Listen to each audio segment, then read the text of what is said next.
আমরা যে বাসা বাড়িতে ট্যাঙ্কি রাখি, ট্যাঙ্কির ভিতরে একটা পরিমাণ লেখা আছে না যে এত লিটার পানি আসবে।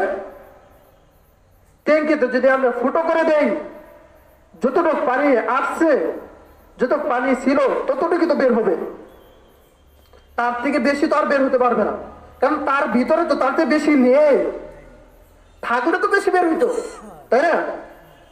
আমাদের হায়াত তো একটা নির্ধারণ করার সময়। আল্লাহ আমরা দুনিয়াতে আসার আগে, আসার 40 বছর আগেই আমাদের হায়াত সবকিছু রিজিক লেখা হয়ে গেছে। যদি লেখা হয়ে থাকে, আল্লাহ বলে আমি যেটা লেখছি কলমের কালিও ফুরিয়ে গেছে, এমনকি লেখাও শুকায় গেছে, এখন কালি সেই লেখা মুছানোর মতো আমরা মুছাইতে পারবো না, কারণ সেটা কালিও শুকায় গেছে আর লেখাও হয়ে গেছে। এই জন্যই আমি যেটা বুঝাইতে চাইলাম, পানির ট্যাঙ্কের থেকে আপনি 50 লিটার হন, 500 লিটার পানি হোক, আপনি সিদ্ধি করে দিলেন পানি, ওটার ভিতরে যা ছিল ওটাই বের হবে, বাইর থেকে আর বের হবে না। আমাদের জীবন যতটুকু নির্ধারণ করা হয়েছে সেখান থেকে একটু একটু করে যাইতে থাকবে। একদিন যাবে, একটি ঘন্টা যাবে, মিনিট যাবে, সেকেন্ড যাবে, আমাদের যে নির্ধারণ সময় ছিল সেখান থেকেই যাবে, বাইরের থেকে যাবে না। পানির ট্যাঙ্কি থেকে, পানির ট্যাঙ্কিতে পানি ভরার যেমন সময় আছে, আমরা যদি আল্লাহর কাছে ফরিয়াদ জানাই, দোয়া করি, আল্লাহ আমাদেরকে সময় বাড়াই দিতে পারে, কিন্তু নেক আমল করতে হবে, নেক উদ্দেশ্য থাকতে হবে। নিয়ত যদি খালেস থাকে যে আমি আজকে এশারের জামাত পড়বো, আল্লাহ পাক রব্বুল আলামিন বলে হে বান্দা তুমি নিয়ত করছো, আমি আল্লাহ তোমার আমল নামায় একটা নেকি দিয়ে দিলাম। কেমন দয়া আল্লাহ, কেমন! এটা এমনি আল্লাহ আমাদেরকে এই যে নিয়ত করলাম আজকে এশার নামাজ জামাতের সহিত পড়বো, আল্লাহ পাক রব্বুল আলামিন আমাদের আমল নামায় একটা নেকি দিয়ে দিয়েছেন। অথচ আমরা যদি বলি আজকে অমুক জায়গায় গিয়ে অমুক গুনাহটা করবো, অমুককে হত্যা করব, হত্যা করা কবিরা গুনাহ, হত্যা করা যদি কবিরা গুনাহ হয়, আমি নিয়ত করতেছি আমি অমুক জায়গায় গিয়া আমি অমুককে হত্যা করব, কবিরা গুনাহ হবে। আল্লাহ পাক রব্বুল আলামিন বলে ফেরেশতারা তোমরা তার আমল নামে গুনাহ লেখো না, গুনাহ লেখো না। ফেরেশতারা বলে কেন? আল্লাহ ডাক দিয়ে বলে হে ফেরেশতা, ও বলছে যে ও গুনাহ করবে, এখনো করে নাই। ও যখন সেই লোকটাকে হত্যা করে কবিরা গুনাহ আদায় করে ফেলে, তখন আল্লাহ পাক রব্বুল আলামিন ডাক দিয়ে বলে হে ফেরেশতারা, নেকি লিখতে সময় যখন একটা নেকির উদ্দেশ্য করে, সে যখন নেকের উদ্দেশ্য করে তখন তুমি একটা নেক লেখো, যখন সেই নেকের কাজটা করে ফেলে তখন তুমি তার আমল নামে 10টা আমল লেখো। 10টা আমল লেখা হয় একটা নেক কাজ করার পরে। আমরা যেরকম বললাম আজকে এশার নামাজ জামাতের সহিত আদায় করব, একটা নেক লেখা হয়েছে। যখন আমরা জামাতের সহিত নামাজ আদায় করে ফেলবো তখন আল্লাহ পাক রব্বুল আলামিন 10টা নেক দিবেন। আমি বোঝানোর জন্য বলতেছি, বুঝেন কেমনে আল্লাহ আমাদের উপর দয়া করে। যখন নামাজ আদায় করে ফেলবো তখন 10টা নেক লিখতেছে। যখন বান্দা হত্যা করার নিয়ত করে তখন ওর গুনাহ লেখা হয় না। যখন সেই হত্যা করে ফেলে, গুনাহ করে ফেলে, আল্লাহ ডাক দিয়ে বলে তুমি নেকের জায়গায় যেহেতু 10টা নেক লেখছো, নেকি করার পরে 10টা লেখছো, ও গুনাহ করে ফেলেছে, এখন তুমি তার আমল নামায় 10টা গুনাহ লেখো না, তুমি তার আমল নামায় একটা গুনাহ লেখো। আল্লাহ পাক রব্বুল আলামিন এখানেই শেষ করে দেন নাই, এখানেই শেষ করে দেন নাই। কি করছেন শুনবেন?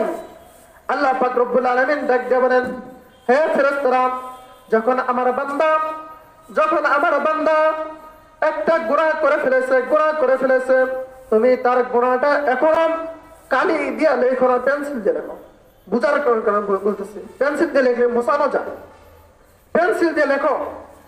যখন গুনাহ করে ফেলেছেন আল্লাহ পাক রব্বুল আলামিন বলে তুমি পেন্সিল দিয়ে লেখো। আমার বান্দা যদি আমার কাছে এসে তওবা করে, আমার কাছে এসে আমার অনুগত্য প্রকাশ করে, সে নিজে অনুতপ্ত হয়, তাহলে আল্লাহ পাক রব্বুল আলামিন সেই গুনাহকে বলে, হে গুনাহ তুমি মুছে যাও। ফেরেশতাদেরকে বলে, হে ফেরেশতারা তোমরা এই গুনাহকে মুছাইয়া ফেলো। কেমন দয়াময়, কেমন দয়াময় আল্লাহ! দেখছেন, দেখতেছেন কেমন দয়াময়? এটাই তো আল্লাহ আমাদের, তাই না?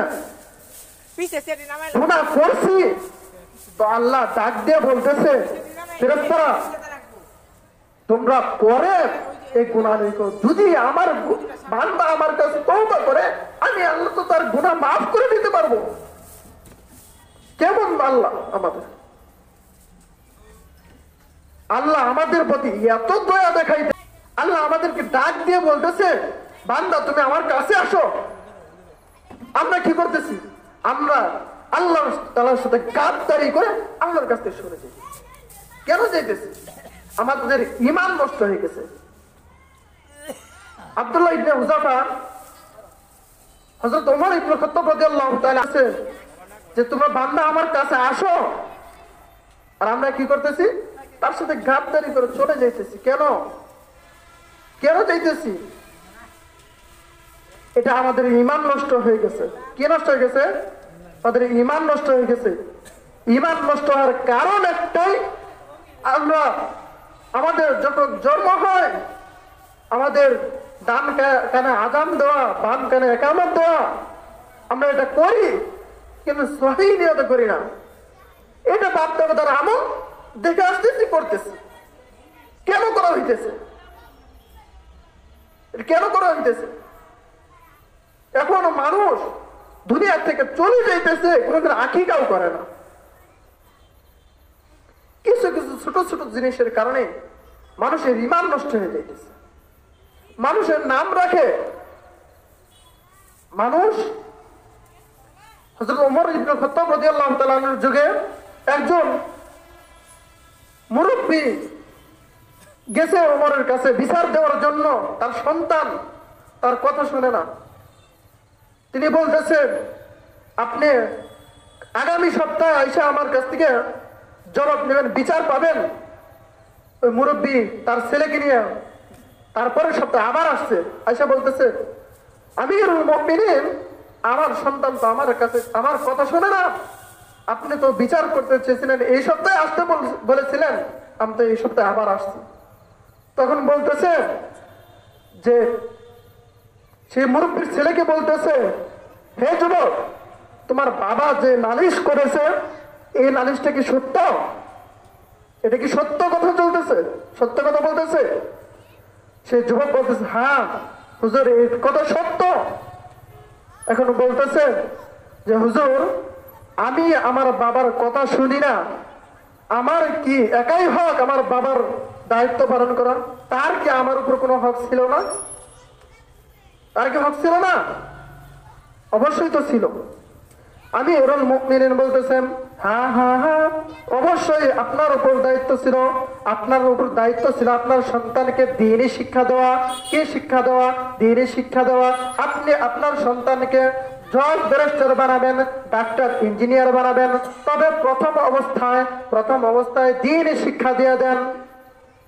প্রথম যখন দ্বীনি শিক্ষা তার ভিতরে প্রবেশ করবে, জজ, ব্যারিস্টার, ডাক্তার, ইঞ্জিনিয়ার যত কিছুই হোক না কেন, তার ভিতরে আল্লাহর ভয় থাকবে যে আল্লাহ পাক রব্বুল আলামিন আমাকে আমার পিতা মাতার দায়িত্ব দিয়েছেন, তারা মুরব্বী হয়ে গেছেন, তারা যখন ছোটবেলায় আমাকে কোলে পিঠে করে মানুষ করেছে, আল্লাহ পাক রব্বুল আলামিন বলে দিয়েছেন, আমার বাবা যদি এমন আওয়াজ করে, এতটুক যদি শব্দ করে, আল্লাহ পাক রব্বুল আলামিন নারাজ হয়ে যান।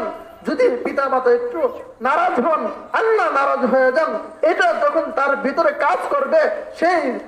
সেই সন্তান কোনোদিন বাবার সাথে গাদ্দারি করতে পারে না, সে বাবাকে কোনোদিন বৃদ্ধাশ্রমে দিতে পারে না। আজকের মানুষ বৃদ্ধাশ্রমে যায় কেন? ঘোরাতে সমস্যা, ঘোরায় হাত দেন। দেখেন মানুষ শিক্ষা অর্জন লাভ করতেছে, কিন্তু সুশিক্ষা যেটা, সেটা পাইতেছে না। শিক্ষা কি? শুরুতে আপনি আলিফ শিখান, হাদিস পড়ান, তাকে ওযু কিভাবে বানাইতে হয় সেটা শিখান। একজন বান্দাকে যখন ওযু বানানো শিখবে তখন সে নামাজে কেমনে দাঁড়াইতে হয় সেটাও শিখে। যে নামাজে দাঁড়াইতে পারে সে নিয়ত কেমনে করে সেটাও জানে। যে নিয়ত করতে জানে সে নিয়ত বাঁধে কিভাবে এটাও জানে, শিখাবে। যে নিয়ত বাঁধতে পারে সে সূরা ফাতিহাও জানে। এভাবেই তো শিখতে হবে।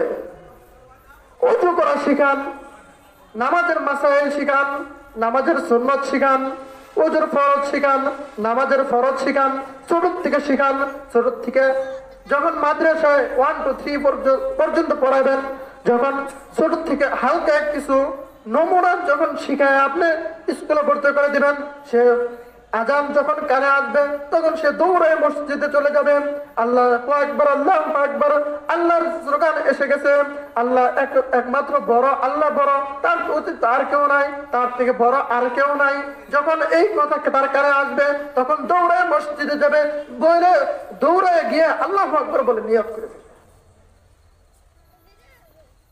যখন ছোট থেকে এটা শিক্ষা দিবেন, বড় হয়ে তার ভিতরে ভয় আসবে যে আমার বাবা আমাকে ছোট থেকে এত কষ্ট করে মাথার ঘাম পায়ে ফেলে আমাকে লালন পালন করেছে, এই বাবাকে কেমনে আমি কষ্ট দেই, এই বাবাকে কেমনে আমি সেই বৃদ্ধাশ্রমে রেখে আসি। পারবে? আপনারাই বলেন, পারবে এই কথা? সম্ভব?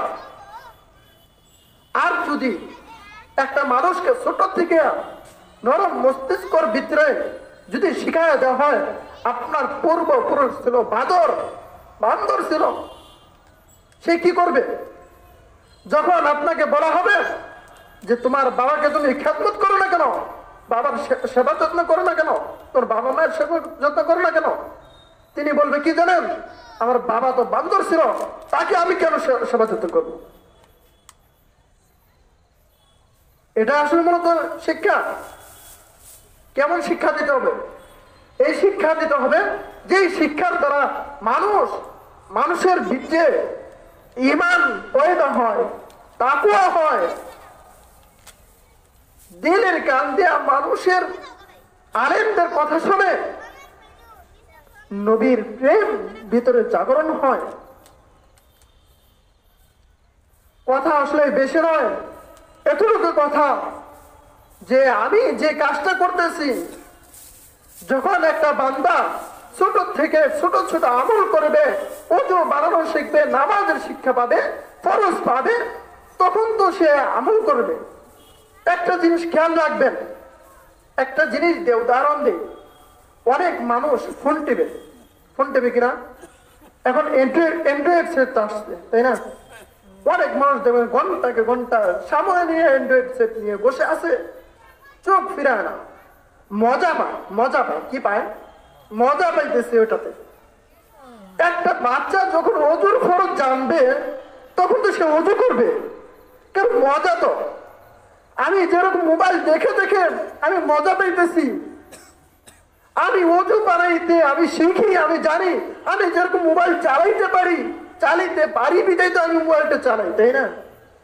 চালাইতে পারি বিদায় চালাই, আর চালাই দেখেই তো মজা পাই, তাই না? যখন আমি ওযু বানাইতে পারি তখন আমি ওযু বানাইতে ভালো লাগবে, বানাবো।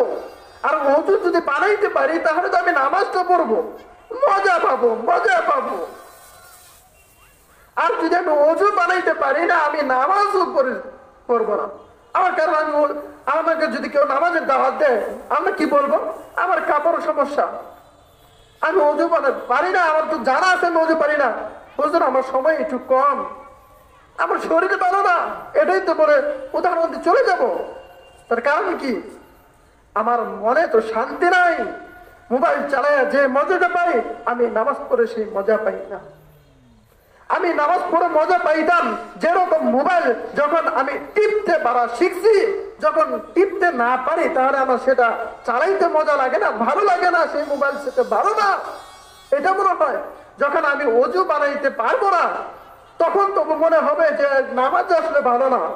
এটাই তো, আমি মোবাইল চালানো শিখছি, আমার মোবাইল চালাইতেছি, আমি ওযু বানানো শিখবো, আমি নামাজের জন্য প্রস্তুতি হব, নামাজের জন্য আগ্রহ হব, যেহেতু ওযু বানাইতে পারি, যাই দেখি কেমন সেটা জিনিস, যাই দেখি কেমন জিনিসটা, তাই না?